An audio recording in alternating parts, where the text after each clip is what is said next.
Welcome everyone to our next episode on our DSB leadership speaking. We are very excited to be here. I'm your co-host, Danny, the Danny DSB, Danny S. Brown, and of course my twin brother, identical twin, David S. Brown, the other half of the DSB leadership group. Today we're going to talk about something that's very interesting, strategies for conquering your nerves. I think every time we think about public speaking, we look at these great speakers and we tell ourselves, they never get nervous, do they? So today we're going to talk a little bit about what it takes. What are the strategies? What should we look at? How can we conquer our nerves? Dave? I appreciate you sharing that, Dan. It's so true. People ask all the time, do you ever get nervous? You've done so many weddings, over almost 60 weddings, and you've done all these sermons and you've done all these public speaking events. Do you ever get nervous? I would be lying if I said no. I do have the same challenge that most people do. You have to conquer your nerves. Yep. And so here's the thing I will share. These are some of the strategies that I teach and I train organizations and individuals on. If they want to be great, effective communicators, they have to learn to manage their nerves. The first thing I talk about is they've got to know their topic. Preparation, preparation, preparation. There's a difference between being thrown on the spot, not being prepared, versus someone who's prepared. They've done their homework, they know the material. There's a drastic difference. If you want to conquer nerves, you got to know your material. You got to know what you're talking about. You got to be passionate about your material. You got to care about your material. You want to be able to come across as a subject matter expert. Even if you're not the expert, I'm not saying you got to pretend to know everything, but you've got to be well-versed, knowledgeable enough to where you can speak with credibility, where you can speak with authority, and that's going to help you to be able to conquer your nerves, because the better prepared you are, the better you're going to be able to deliver that information to the audience, and the better be able to present yourself in a way where you could be perceived as someone who knows what they're talking about. If you want to conquer nerves, the first thing I always tell people is know your material. Dan, this is one of the things I teach on. What's another aspect of conquering nerves? What would you say? There's so many areas in my life. I can talk about business. It's from being a sales leader. I can also speak about being a coach, coaching my high school and coach of the college football team, community college team. People don't see a lot of the work it takes on the background, a lot of the planning that we do. Right. I'm very nervous. Every game I'm nervous, but I can't show my players that. Right. I cannot show them that I'm nervous. But what I do is I spend hours. And this is, I would tell you, you have to have a great relationship with your spouse, because coaching football is such a time consuming task. Yeah. That it strains your relationship. Every day after practice, I'm spending 4, 5, 6 hours looking at game film, looking at every single game film of our opponent. Then I'm looking at every single aspect of the game film for every formation that they run. What they look like, how they work, where should our feet be? Where should we be? Our placements be? What formation should we have ourselves? What should we be running to have the highest percentage chance of winning on offense, winning on defense, winning on special teams? So I would say outside of the hour and a half, 2 hours a day that we're coaching the student athletes, I spend probably 5 hours a day doing game analysis, putting together game film, all this stuff. Why? Because I want to make sure that my players do not see me nervous. So there's a lot of preparation that takes place, a lot of things that you don't see on a Saturday, you don't see on a Sunday, but there's a lot of work that took place in the background. So don't want to take up too much more time, but I will tell you that help me overcome a lot of these nerves is a lot of preparation. Help me overcome a lot of the nerves when I travel and I speak all over the globe. A lot of preparation. Yeah. Just like you stated. And I appreciate sharing that. It's so true. I mean, it doesn't matter what avenue or industry or sector you're in, the best leaders and those who are taking the stage or commanding the pulpit, these are the ones who take the time to prepare. Yeah. And yes, God bless your wife for being so patient, letting you coach all those years and the amount of work you have to put in. That's amazing. And part of that preparation process is really organization. If you're all over the map speaking, if you don't know how to transition from point A to point B, you're more apt to be flustered and discouraged. And that's where nerves can come in. Yep. you've got to be organized. So part of that preparation, Dan, is organization. You've got to be organized. You've got to know where you're going, what you're going to do to take your audience literally on a journey, on a ride. And so organization is the most important thing you do. And we talk about this, and we'll actually highlight this in a future episode about how do we organize a speech? How do we construct the right type of presentation? How do we use PowerPoints or slides? Organization is so vital in order to help master any type of speaking anxiety you might have. You also highlighted this as a coach. What are you looking for when you're looking at your football team? You're looking for certain aspects of them practicing certain plays. I remember, and Dan, you might remember this, we were around 12 years old, we were playing football. I was playing quarterback at the time, and I ran the wrong play. And I remember the coach talking about, Dave, you messed up the play, you're the quarterback. They open up certain holes for you, blah, blah, blah. We're going to run this play again and again and again and again. And he even told our defense, Dave's going to run this play. And I kept getting crushed. I'm like, why am I getting killed here? He said, because I want you to practice and practice and practice and not be afraid to hit that hole when you need to hit that hole for a running back, as a quarterback playing that running sweep. And you got to be able to do that over and over again until it gets to the point where it's natural. It's almost instinctive. It's like clockwork. That's the whole point of doing things over and over and over. That's why practice is so key. As a speaker, what helps me with conquering nerves is I practice. I'm speaking in front of the mirror. I'm recording myself pretending to give that speech so that when I go out there and I take that stage, it's like an instinct. It's like natural. It's just something I'm used to doing because I've taken the time to practice everything I'm doing. Yep. Practice the stories I'm going to use. Practice how I'm going to use the slides and integrate technology into my presentation. Practice, practice, practice. I agree with you on that one, Dave. I think when you talk about being organized, yeah, I can tell you so many times our speaker would get up in front of the audience and their PowerPoint presentation is not working. Their clicker's not working. They can't advance to the next slide. Where they're standing in the podium, the projector's hitting them on the back of their head. All this stuff would have been a little bit better for them if they had a little bit of organization, just a little bit. And I tell you what, it'll calm a lot of nerves. Just doing the basic prep work, being organized, having your notes in order, having your speaking topics in order to match your flow of conversation, to match the presentations, to match the transition from one topic to the next topic. If you do all that together, that'll take away a lot of nervousness.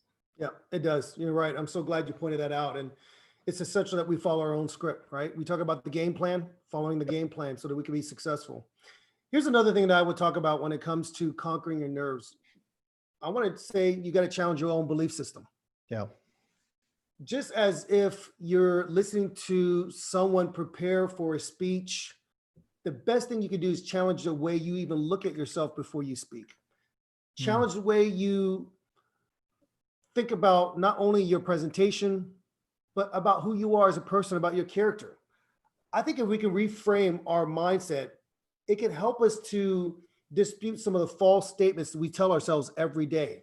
As a matter of fact, Dan, one of my keynote speeches is entitled, Tell Yourself the Truth. Why is this important? Because nobody will lie to you more than you lie to yourself. And if you don't challenge your thinking, if you don't shift the way you look at yourself, it's going to affect your ability to give and really lay out that topic or that presentation. You've got to challenge your own belief system. You know, when you're anxious, when you're feeling flustered, challenge the way you think. Why are you thinking that way? Why do you feel like you're that person? You've been chosen for a reason. You've been asked to deliver for a reason. They need to hear your voice. They need to know what you're going to say. You've got to challenge yourself in what we call cognitive reframing. Take the negative statements and actually reframe it and make it positive and make it accurate and make it true. I'm never going to be 6'5". That's just the truth. But if I keep telling myself that's the reason why I'm failing, it's going to affect my ability to deliver an incredible, impactful, informative, inspiring message. I might only be 5'8", 5'8.5". If I'm giving myself a little bit more because I haven't had my haircut in a while, maybe 5'9". But I've got to learn to look at the positive side of everything.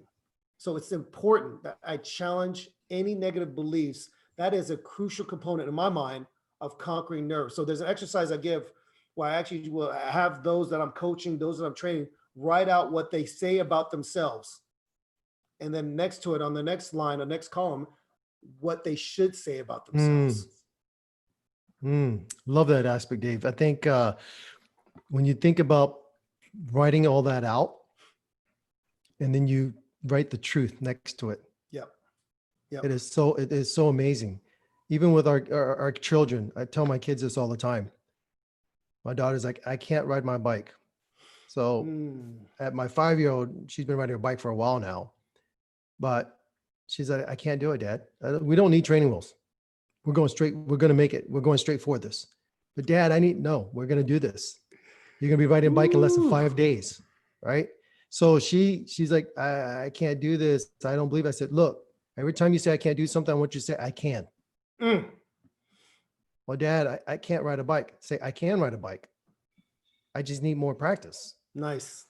Well, Dad, I can't, I don't know what to do. I can't. No, I can. And guarantee it didn't take 5 days. She was riding a bike by day 2. Awesome. By day 2. Awesome. Because a lot of times I say, I'm holding on to you, babe. I got it. I'm holding on to the back. I'm running with you. Not even touching the bike. And then I guarantee you when she found out that I let go, she said, Dad, I can do this. I can do that. I told you can do this. You have to say that. So for our speakers, it's very important to write down all of our negative statements and then write down the truth behind it, the positive. Yes. And every single day, read the truth. Yep. Just read it over and over and over again. And the truth, it doesn't have to become true because it is true. Yes. You'll start believing it. That's what I really see and I feel. Yeah. And that's so key. And I'm so glad that your daughter was able to trust your leadership in that. But then at the end of the day, she started believing because you told her to tell herself the truth. Yep. That she can do something versus I can't do something. Yep. And actually this leads into the next strategy for helping people conquer their nerves. And the next strategy is simple. It's learning to visualize. The power to visualize success. What you are doing for your daughter, you are teaching her how to look not only at herself, but looking at the outcome of what would happen if she actually started riding her bike. And so we do this exercise where we're sitting in small groups and we'll actually have people talk through their speech or talk through their topic. We want them to visualize everything. It's kind of like in the beginning of that movie Cars that your kids probably seen, and mine did a long time ago, where Lightning McQueen, in the very beginning of the movie, you see these flashes of cars racing, and he goes, feel it. I'm at the starting line. I can see it. And he's just visualizing the entire race before the race even starts. That's the power of visualization. And so I want people, speakers, students, all alike, to be able to go, how do I see myself delivering this speech? How do I see myself delivering this presentation? And when you learn to visualize success, when you learn to visualize that goal, it actually will help you to overcome nerves because you're thinking about the outcome more than you're thinking about that butterfly stirring in your stomach, right? That's why it's so important. I think it was, I don't know what it was. I think it was like maybe the beginning of the year or sometime last year, you and I were having the same conversation about athletes and how they will exercise and they'll train, and that there has been scientific study that show them that if they can sit down and visualize that race, and what happens is they're visualizing the air, they're visualizing the temperature, the weather, the people, the crowd, the competitors next to them. They're visualizing sitting down in the blocks, getting that breathing going. Loosen up that muscles, getting ready to go. And they sit down the blocks. The gun goes off and they start running the race. In their mind, they're visualizing everything. And they were able to set up these connectors to their brain and show that their body's actually going through this. Yeah. It's just amazing how your mind is so strong that you can visualize winning a race, visualize a competition, visualizing exercising. Yeah. And it's almost just as effective as if when you did it. Yep. So all the time when you're sitting down, you're about to give a presentation, you're about to give a speech. Even when I was going to ask my wife to marry me, or you asked your wife to marry you, we looked in our mind. There's so many things that could go wrong. Yep. But we had to Sure. visualize. Okay, here's what I'm going to do. I'm going to get up in the morning. I'm going to wear these clothes because she said I look good in them. We're going to go to this restaurant because she likes this type of food. She loves this flower. So I know this great flower shop. I'm going to make sure I get all these flowers, the flowers that she likes, the right colors that she likes. And I'm visualizing all the aspect of that day to where she says I do. Mm. And the same thing with speeches. Even when I'm speaking in a room, 1,000 people, I visualize what the room would look like, what the room would smell like, what would sound like, the people's faces, what I will look like when I first walk on the stage. Every aspect of it. Yeah. And I can guarantee you that anyone who does that exercise, they will see a big difference in conquering that nervous. Right, right. And I appreciate sharing that, Dan. It's so funny you mentioned just what we went through to ask our then girlfriends to become our wives. Mhm. And every aspect you had to visualize, you had to think through, how is it going to be successful? Of course, she's going to have to say yes. And the flowers, I almost missed. I proposed to my wife, Leslie, on a ferry right there. And I remember the flower shop, I ordered the flowers ahead of time and they weren't back from their break. The flower shop was closed.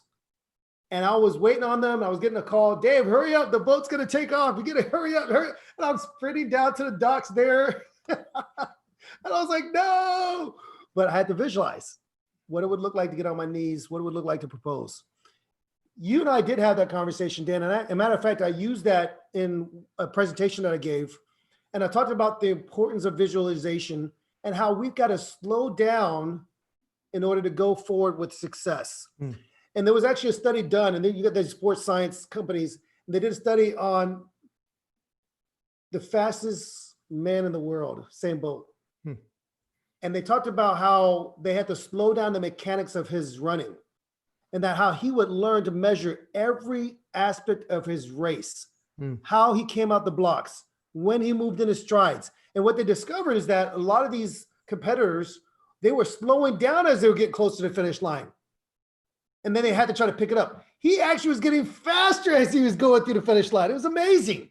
And it was all about visualization, understanding. Don't worry about the competitors around you. What is it going to take for you to win your race? The power of visualization. And this man became the greatest sprinter, fastest sprinter, because he learned how to slow down the race to visualize every aspect, 10, 20, 30, 40 meters till he got to the 100. He knew what it was going to take to win. So that's why it was so important. Here's the thing I want to share about conquering nerves. This is another area I want to talk about. And this is so important. It's called breathing. Learning to relax your body, learning to control your breathing. This is so vital for conquering nerves. You'll have people that are panicking, they're having an anxiety attack, and what is being told to them, it's breathe. Learn to breathe, learn to calm your breathing. And so I talk to my clients all the time about breathing techniques to find which of these type of breathing techniques will best match and support them. And so it might start off as something as simple as 3-3-3 or 4-4-4. And basically what it is that you're inhaling through your mouth, through your nose rather, 3 seconds or 4 seconds. You're holding that breath in for 3 or 4 seconds, then you're breathing out through your mouth 3 or 4 seconds. And it might look something as simple as this.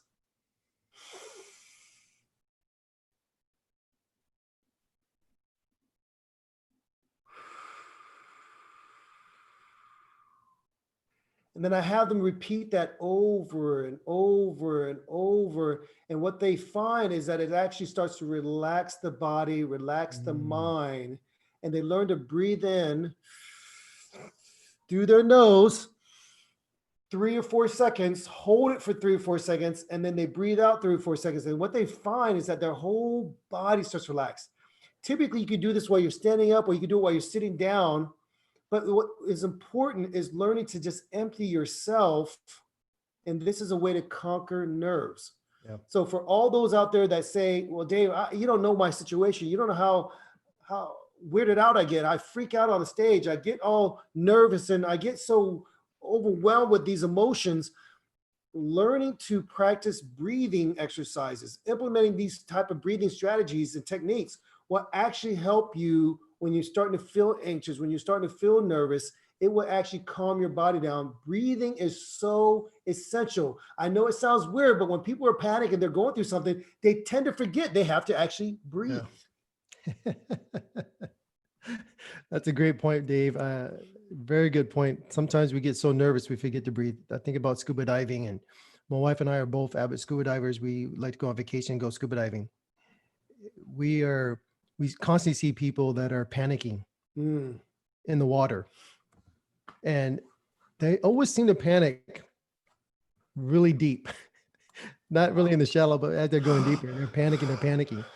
And so they're breathing so quickly, they're using up all their oxygen Mm. to the point where they're hyperventilating, they can't breathe, and they're panicking, their muscles are getting tight, they're sinking. So all this stuff happens and they get very nervous. Mm-hmm. And you're absolutely right. When I begin my speeches, I like to do some deep breathing back at the stage. And even when I get into the front, the whole audience and the crowd, I like to take a deep breath.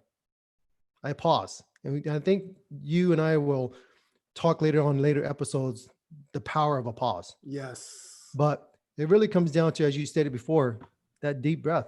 If you ever go to a speech and you hear somebody speak, the first words out of their mouth is really high pitch. Mm-hmm. They didn't have enough air in them. They're very nervous. Yeah. Taking a couple of deep breaths. Now, when you breathe, you have your normal voice or a little bit deeper.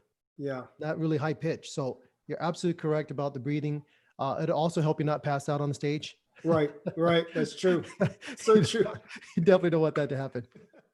And I'll tell you, in other episodes, we're going to talk about just your posture and your stance when you're speaking, when you're delivering presentations, because if you're not moving your body in a certain way, if you freeze up and your body becomes tense, you actually will pass out. I've seen people pass out on stage and we wonder what happened to them. Are they dehydrated? Are they sick? No, it's because their body tensed up. They were so nervous and they were trying to control it. And they ended up passing out on stage. It's interesting.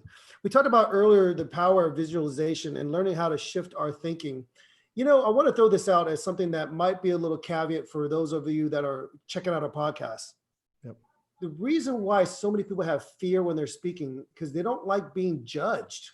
They don't like being looked at with that weird eye like this. Well, why are you looking at him? Well, what do you have to say to me? You ain't got nothing to show me and you can't impress me. And you got to stop feeling like you're going to be judged. Quit fearing judgment. Go from that person who feels like he's being judged or she's being evaluated to learning that you are a person who's bringing value. Yep. When you start seeing yourself different, you're going to be delivering different results. I hope that some of the things we talked about today have been helpful. We're going to actually do more episodes down the road. We're going to actually talk about different techniques and different strategies for conquering nerves. But I just want to give you kind of a what do they call that? Like a 20,000 foot view of how to look at conquering nerves in your life, how to look at handling different challenges that you're going to face. You've got to learn to implement the strategy that's going to work for you. You may hear this from me over and over again. If you're in one of my workshops, I call it find your batting stance. You got to figure out which of these strategies are going to work best for you. It may not be all the things we talked about today, but find 1, 2, or 3 of these things that's going to work best for helping you to conquer your nerves. Anything else you want to add on that, Dan? Just want to recap today. The strategies that Dave and I were speaking about today to help you conquer your nerves. Know your topic. Yes. Get organized. Practice, practice, practice, practice, practice. Practice. Challenge your beliefs. Turn negative thought processes into positive truths. Challenge those specific worries. Visualize your success. Do some deep breathing. And then finally, shift your focus. So great topics, Dave, just great little things that we could do in order to overcome and conquer our fears. Well, I want to thank all of you for listening to the DSB Leadership Speaking Podcast. I want to ask you to subscribe, become a supporter, follow us on our various platforms, including Instagram at DSB Leadership, and also at our website, dsbleadershipgroup.com to learn more about our workshops, our trainings, and specifically what Dan and I are up to. We're going to see you at the next episode of the DSB Leadership Speaking Podcast. Take care, everybody.